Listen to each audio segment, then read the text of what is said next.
एक बार एक गांव में दो पति पत्नी रहते थे। उनके बेटा बहू कहीं दूर शहर में रहते थे। बेटे का नाम संदीप और बहू का नाम रितु था। संदीप और रितु घर आए हुए थे। एक दिन संदीप की माँ की तबीयत अचानक खराब हो गई और कुछ समय बाद उनकी मृत्यु हो गई। माँ के जाने के बाद पिताजी बहुत अकेले हो गए थे। एक दिन रितु ने कहा, पापा आप भी हमारे साथ शहर चलिए। रितु ने कह तो दिया, मगर उसका दिल आधा था, क्योंकि शहर में उनका 3 कमरों का फ्लैट था। उसमें पापा को भी रखना एक समस्या थी। मैं इस घर को छोड़कर कहीं नहीं जाऊंगा। पापा ने जब अपना अंतिम फैसला सुनाया तो रितु की जान में जान आई। रितु ने संदीप से कहा, पापा की तबीयत हमेशा खराब रहती है, यहाँ अकेले कैसे रहेंगे। संदीप ने कहा, पापा के पास सीता चाची और उनकी बेटी रमा को छोड़ देते हैं। वो हमारे दूर की रिश्तेदारी में हैं। वो विधवा हैं। वो मेहनत मजदूरी करके अपना और अपनी बेटी का पेट पालती हैं। संदीप ने जैसे तैसे उनका पता निकाला और उन्हें यहाँ रहने को बुला लिया और वो अपनी बेटी को लेकर संदीप के घर आ गई। वो लगभग 40 वर्ष की एक मेहनतकश महिला थी। उन्होंने रितु को कहा, मैं आपकी माँ को दीदी कहा करती थी और रिश्ते में मैं आपकी चाची हूँ। इस घर को अपना मानूंगी और जेठ जी की सेवा में आपको कोई शिकायत का मौका नहीं दूंगी। रितु ने कहा, आप चाय नाश्ता बनाओगी और पिताजी की देखभाल करोगी और रमा बाकी झाड़ू पोछा बर्तन आराम से कर लेगी। मगर चाची आप सैलरी कितना लोगी? चाची भी कह रही हो और पगार भी पूछ रही हो। ये पूछकर हमें शर्मिंदा मत करो। अरे हम माँ बेटी को खाना और रहने का ठिकाना मिल गया, और क्या चाहिए। यह सुनकर रितु चुप हो गई। बात जितने कम में तय हो जाए उतना ही अच्छा है। संदीप भी अपने पिताजी की सेवा करना चाहता था, मगर मजबूर था। इसलिए सोचा कि पैसों से एक नौकर ही खरीद लें। इधर पिताजी काफ़ी परेशान लग रहे थे। एक तो पत्नी का शौक और ऊपर से बेटा बहू बच्चे सब जा रहे थे। रितु ने धीरे से संदीप के कान में कहा, मम्मी की अलमारी में साड़ियाँ, जेवर वह दूसरी कीमती सामान रखे हैं। पापा अब अकेले हैं और घर में बाहर के लोग भी रहेंगे, इसीलिए हमें उसकी चाबी ले लेनी चाहिए। संदीप ने कहा, पापा अलमारी की चाबी कभी नहीं देंगे, और वैसे भी चिंता मत करो, सब तुम्हें ही मिलेगा। बीच बीच में आने की बात कहकर संदीप और रितु शहर चले गए। शहर में भी वो पापा घर, अलमारी, बैंक के रुपयों की बातें करते रहते। उन्हें बहुत चिंता होती, इसलिए वे फिर गांव लौट आए। घर के बाहर लॉन में साफ सुथरा था। सारे पौधों में पानी डाला गया था। कई नए पौधे भी लगाए गए थे। दरवाज़ा खुलने पर चाची ने मुस्कुराते हुए स्वागत किया। पूरा घर सजा सजा लग रहा था। रितु ने गौर किया कि दोनों माँ बेटी बढ़िया कपड़े पहने थे, बाल भी सुंदर तरीके से सेट थे और चाची चूड़ियों के साथ साथ बिंदियाँ भी लगाई थी। रितु ने संदीप से कहा, तुम्हारी चाची का तो कायाकल्प हो गया।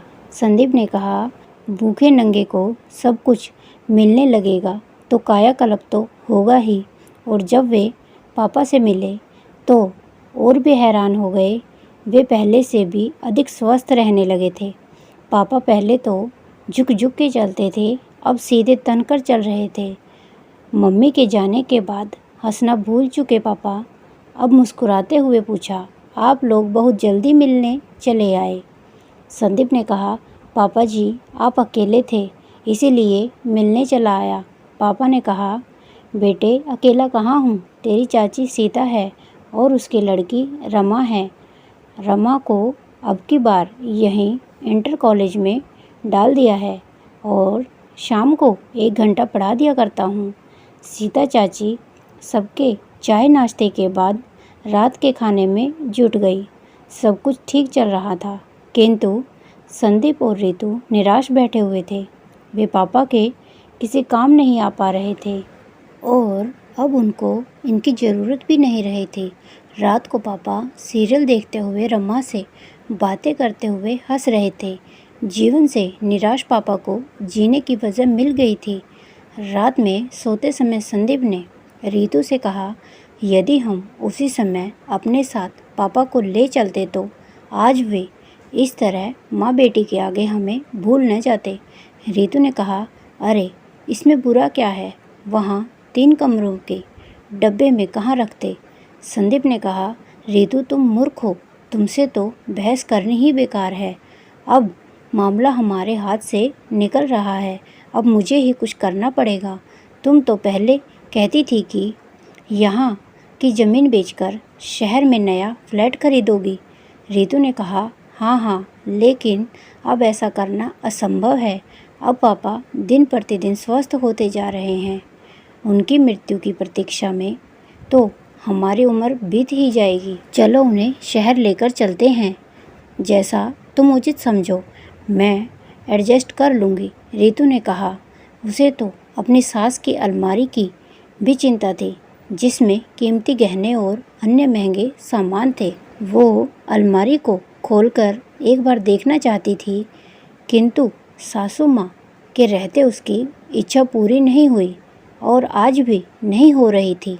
अगले दिन दोनों ने चाची का सेवा भाव देखा। नाश्ता, खाना, पापा के सारे कपड़े, तौलिया आदि धोना, पापा के पूरे शरीर और सिर में जैतून तेल की घंटे भर मालिश करना। उस दौरान पापा के चेहरे पर सुख शांति छाई रहती थी। उसके बाद पापा गुनगुने पानी से स्नान करते, फिर उनका हल्का नाश्ता करना। संदीप समझ गया था कि पापा के स्वास्थ्य में निरंतर सुधार का कारण क्या है। वह उनकी इतनी सेवा कभी नहीं कर सकता था, मगर फिर भी संदीप ने कहा, पापा आप यहाँ कब तक दूसरों की दया पर निर्भर रहोगे? हमारे साथ शहर चलिए, वहाँ नाती पोतों का साथ मिलेगा, सब साथ मिलकर रहेंगे। पापा ने कहा, बेटे मैं यहाँ किसी की दया पर निर्भर नहीं हूँ। सीता मेरे काम करती है तो उसका पैसा देता हूँ। तुम्हारे उस छोटे से फ्लैट में मैं जाकर क्या करूँगा? संदीप ने कहा, पापा इसीलिए अपने फ्लैट के ऊपर एक और फ्लैट बनाना चाहता हूँ। पापा ने कहा, बेटे मैं जानता हूँ तुम लोग यहाँ का घर बेचकर वहाँ फ्लैट बनाना चाहते हो, मगर मैं अपने जीते जी यह घर नहीं बेचूँगा। तुम लोन लेकर अपने बलबूते पर फ्लैट बनाओ। आखिर बैंक में नौकरी करते हो, अच्छा कमाते हो। यह सुनकर संदीप निराश हो गया। संदीप ने फिर कहा, अच्छा कम से कम अलमारी की चाबी दे दीजिए।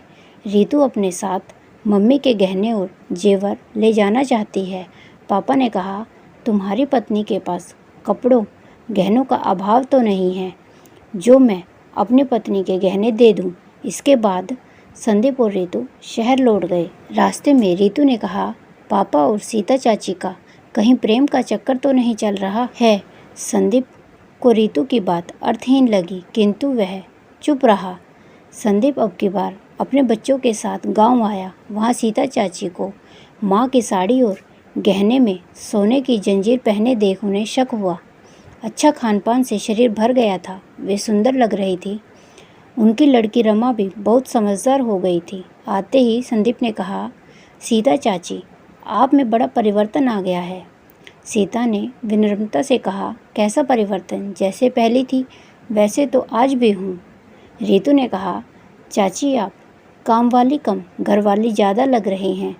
सीता चाची ने कहा, तौबा तौबा, ऐसा कहकर मुझे पाप का भागी ना बनाए, हम तो बस मालिक की सेवा करते हैं। संदीप कैसे कहता? पापा के दूर दूर तक मृत्यु के आसार नज़र नहीं आ रहे थे और उसके गाड़ी, बैंक बैलेंस आदि के सपने धराशायी हो गए थे। पापा के जीवित रहते हुए संदीप वह सब हथियाना चाह रहा था, मगर ऐसा नहीं कर पा रहा था। रात में खाने के बाद साधारण बातचीत ने धीरे धीरे झगड़े का रूप ले लिया। संदीप अपनी असलियत पर उतर आया और कहने लगा, पापा कहीं आप दूसरी शादी के चक्कर में तो नहीं हैं? यह सुनकर पापा की बोलती बंद हो गई। वे हक्के बक्के होकर इकलौते पुत का मुंह देखते रह गए। फिर बोले, संदीप, आज तुझे अपना पुत्र कहते हुए मुझे लज्जा का अनुभव होता है। एक निस्वार्थ स्त्री जिसने तेरे मरते हुए बाप को आराम और सुख के 2 पल दिए, उसे तूने गाली दी और मैं यह एक पल यहाँ बर्दाश्त नहीं कर सकता, इसलिए सुबह होते ही यहाँ से चले जाओ। ऐसे पुत्र से तो निसंतान होना बेहतर है। पापा के मुख को देखकर संदीप की सिट्टी पिट्टी गुम हो गई और अगले ही दिन वे शहर लौट गए। फिर 1 वर्ष तक वह गांव नहीं आए। सीता चाची स्वयं फ़ोन करके पापा की खबर देती रहती थी। एक दिन पता चला पापा बाथरूम में गिर गए हैं और उनके कुल्ले की हड्डी टूट गई है। संदीप एक दिन के लिए आया और ऑपरेशन के बाद संदीप अगले ही दिन लौट गया। उसका एक वकील मित्र था, मोहन। उसने और सीता ने बढ़ चढ़कर पापा की सेवा की। मोहन पापा की प्रॉपर्टी और धन की देखभाल करता था, इसीलिए संदीप उससे संपर्क बनाए रखता था। पापा फिर बिस्तर से उठ नहीं पाए, वे बिस्तर के होकर रह गए थे। सीता, मोहन ने संदीप और रीतू को आने के लिए कहा, किंतु उन्होंने बच्चों की परीक्षा का बहाना बनाया। अंत में उन्हें पापा की मृत्यु का समाचार मिला तो संदीप अपने परिवार के साथ गांव आया। वहां पिता की मृत शरीर को देखकर उसकी आंखों में आंसू नहीं आए। लोग सीता चाची की बहुत प्रशंसा कर रहे थे कि उसने जितनी पापा की सेवा की वह घर का सदस्य नहीं कर सकता था, किंतु संदीप कुछ सुन नहीं रहा था।